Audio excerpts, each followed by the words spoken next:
you can reach higher consciousness right now. Just like that.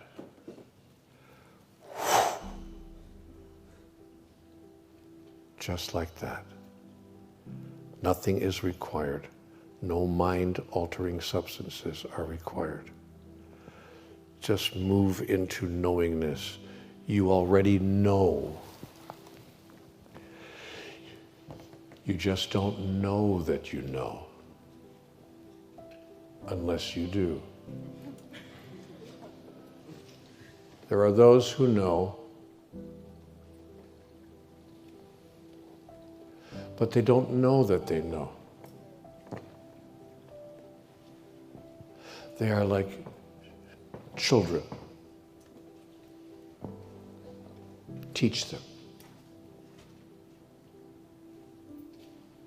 And there are those who don't know, but think that they know. They're dangerous. Avoid them.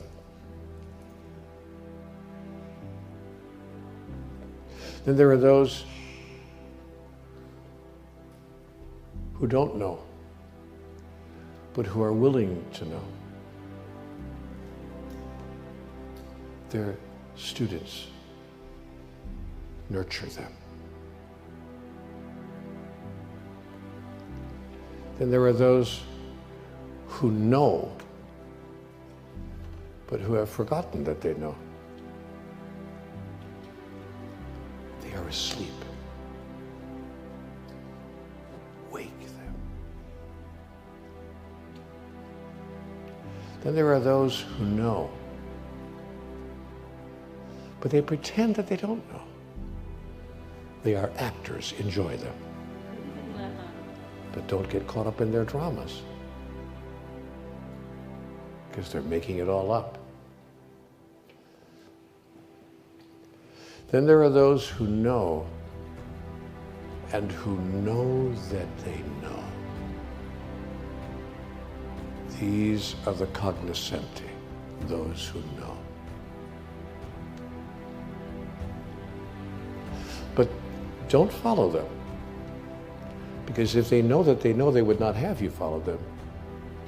But do what they can to cause you to know that you know, you know? Because they want you to know, not what they know, they want you to know that you know all that you need to know. And you never did not know. You've always known what you need to know. You can rely and depend on yourself, because there's nothing you do not know. You're like the tree outside your window. When that tree was no larger than the seedling from which it grew, the seed which was no larger than the fingernail on your pinky finger, that's how big the seed was. Yet, encoded in the seed was everything that that tree needed to know to grow into the mighty oak that soars 40 feet into the air with a glorious canopy that provides shade for 12 people. The tree hasn't learned anything through its years of growth. It's simply grown into what it was at the beginning, and what it was encoded to become. Now, if God so loved the tree as to encode it so completely, would she not all the more love you?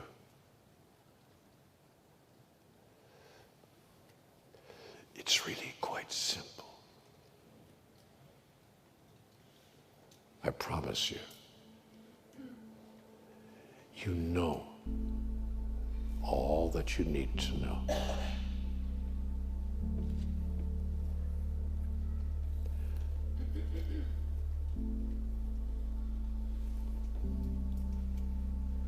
And when you know that you know, your life changes. You stop questioning, you stop doubting, you stop wondering about whether you know, because you suddenly know that you know. And then life becomes a miracle. Not only for you, but for everyone whose life you touch, who may have forgotten that they know, until you remind them.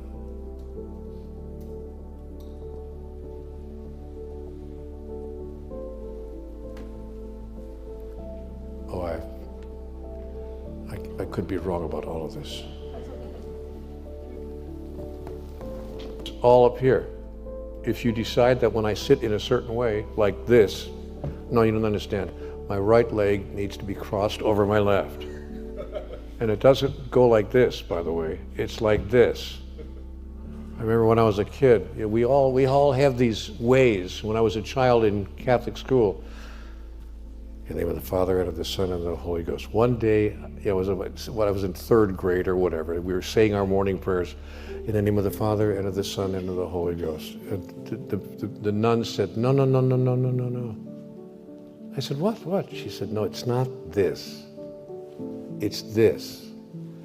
Left shoulder, right shoulder. I'm not kidding. I was corrected on that.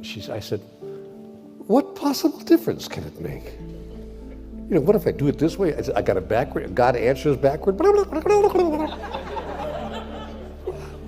don't understand. No, but there are certain practices. You know, a Catholic priest told me about this practice. This is a joke actually shared with me by a Catholic priest, so I get to share it with you. He said, God called his son Jesus into the throne room one day, and he said, my son, I have some good news and some bad news. Which would you like to hear first? And Jesus said, well, I don't know. Give me the bad news. God said, okay, the bad news is you're going to have to die to save men's souls. And Jesus said, well, okay, well, what's the good news? The good news is you get to choose your manner of death. You can either die on the cross of crucifixion, or you can die of bee stings. God said, I'm sorry? You know, being stung by 1,000 bees. Which do you choose? So Jesus said, let's see, bee stings, crucifixion, bee stings. I choose the cross. God said, okay, and that's why we do this today. It's not this.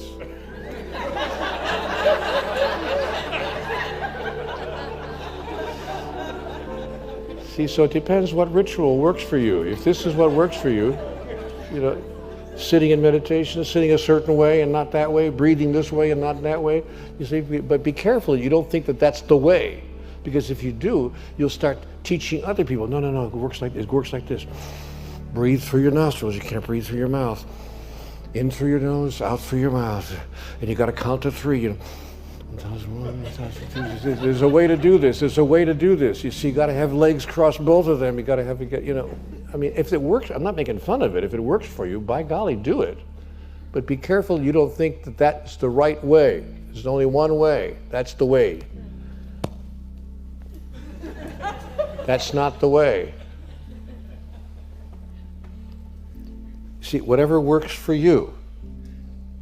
You got it? It becomes holy because it works for you. So I'm not making fun of it. Be clear. You know, if you got a way that works, whether it's ayahuasca or whether it's, or whatever, or sitting a certain way or breathing a certain way, by golly, go for it. But you know what? I don't need any of that. I don't meditate. I don't take ayahuasca. I don't take anything. I don't sit. I don't do this. I don't do any of it. I don't do any of it. I just sit in my computer and go, there it is, 33 books. Not bragging about it, just telling you, no process. I don't have a thing that I do in the morning. Rub your ears, you know, whatever the hell it is. So I just want to share with you that it's not necessary, and it's okay if you want to make it necessary in your experience. Go for it. Are you getting it? But you can call it forth like that. just because you do.